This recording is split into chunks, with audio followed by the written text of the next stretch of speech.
So the topic, our title for today's talk is patience, the Pali word being kanti, a break, a choice, and patience. We had hoped to get through all the eight factors of the Eightfold Path in a row, one after the other, not in a particular order, but that was the plan. We couldn't do it. It started to become a struggle for us when we were preparing, and we just couldn't push through or force ourselves to do it. So we paused. And before that, I had been thinking about this topic of patience as it applies to meditation, because when we're not generating particular states of mind, it really takes more patience to have them develop in their own time as they do in their own way. Right. And when that happens, I think it allows us to become interested in where we're at. And the effort is different.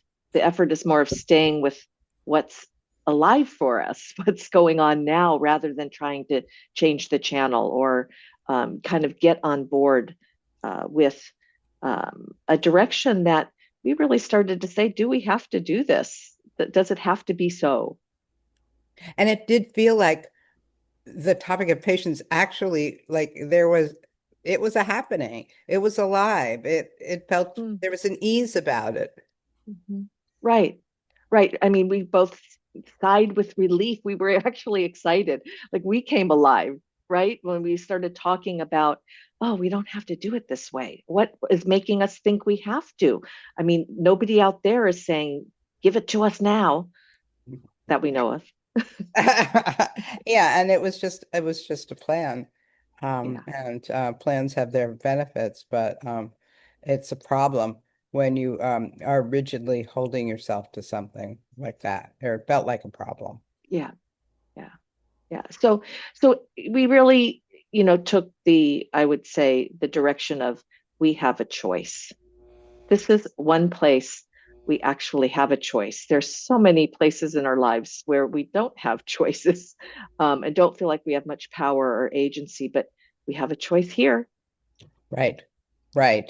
Right. They're really, as you said, those many things, and just a few of them, it's like we often or rarely don't have a choice over what's going on with our health, or I certainly don't feel like I have a lot of choice around world events. Yes, Mhm. I can, protest, but I'm not sure.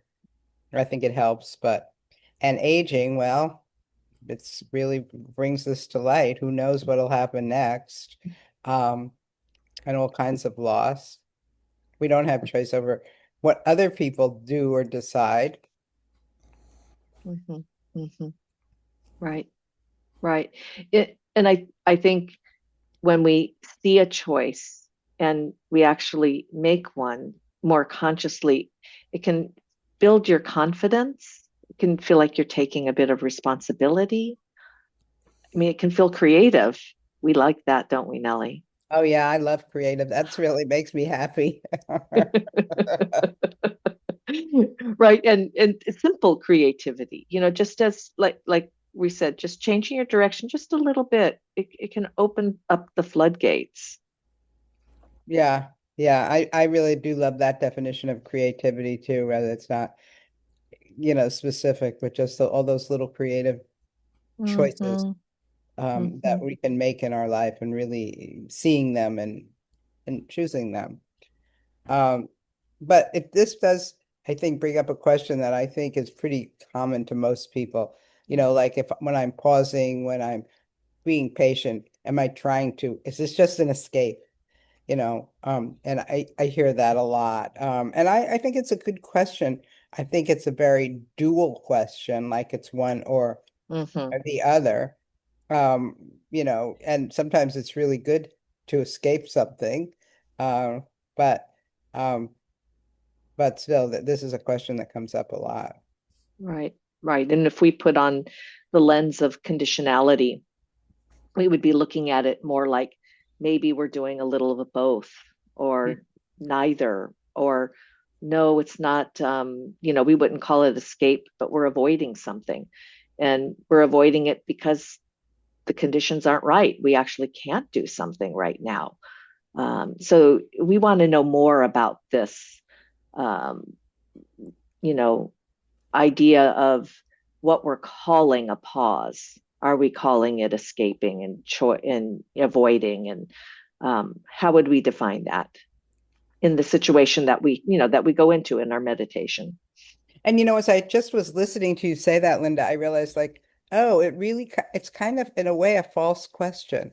What is the Mm, difference between making a good choice and trying to mm, escape something? It's a false question. When you look through the lens of conditionality, it becomes a false question. It's like, mm. okay, when are conditions conducive? And when are they not so much? I had this yesterday, was that yesterday, the day before, whatever. Um, we have this like kind of crazy situation here. I'm looking directly at it, but it's like a fern garden. It's been growing in a window well. It turns out like for the last 60 years, okay, it's like crazy. Like I don't under, it's crazy. Like they never get any water, they never get any care, and they keep living. Anyway, the point being it was very dirty over there. It was driving me crazy. So I finally, I guess I was very patient for a long time, and I find it was not easy to clean in there. It was not at ease. And I was so tired and I pushed through. And I'm so happy I pushed through. So there are those times. I'm so happy. Right. This wasn't what we had talked about, but as I'm looking over there, it's like, wow, that's happiness. That Mm, was worth the mm, struggle, really, because right, I was really right, tired. right, right, right. But you knew like, okay, now is the time because you did it. I mean, Right. Well, now you is the know, time because I didn't do it for probably, whatever 6 months or something. It was yeah, driving me crazy yeah. enough. Being driven crazy, it's worth pushing through. Yeah, Anyway, yeah. Well, and I'm back at your false questions because a lot of times, these questions are put to us, like, what's the difference between this and this?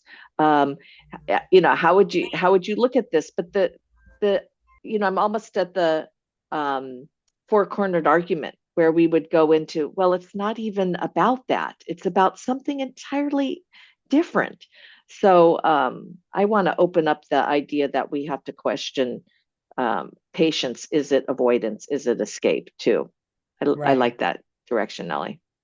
Yeah, right. Because when we look at it through the lens of conditionality, it really changes things, and Mm, that's really our path in reflective meditation. That it changes things to a more easeful direction. mhm.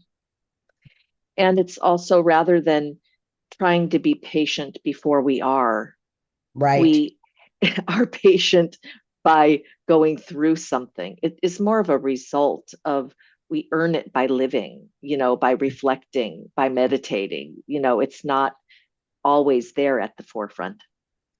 And I think that you raised a good point, Linda. Like, I think people often say, I need to be patient just when they're feeling really impatient. That's when they kind of lay that trip on themselves. And the reality is, that's the time to be maybe not patient with being impatient. That feels like too high a bar, Mm, but really just being, that's really where the test of patience is. mm, mm.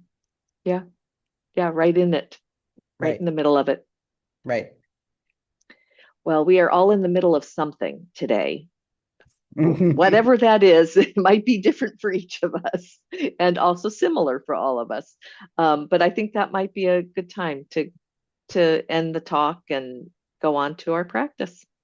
And I really have no idea who's supposed to ring the bell today. That's beyond me. Uh, then I'll do it. Okay.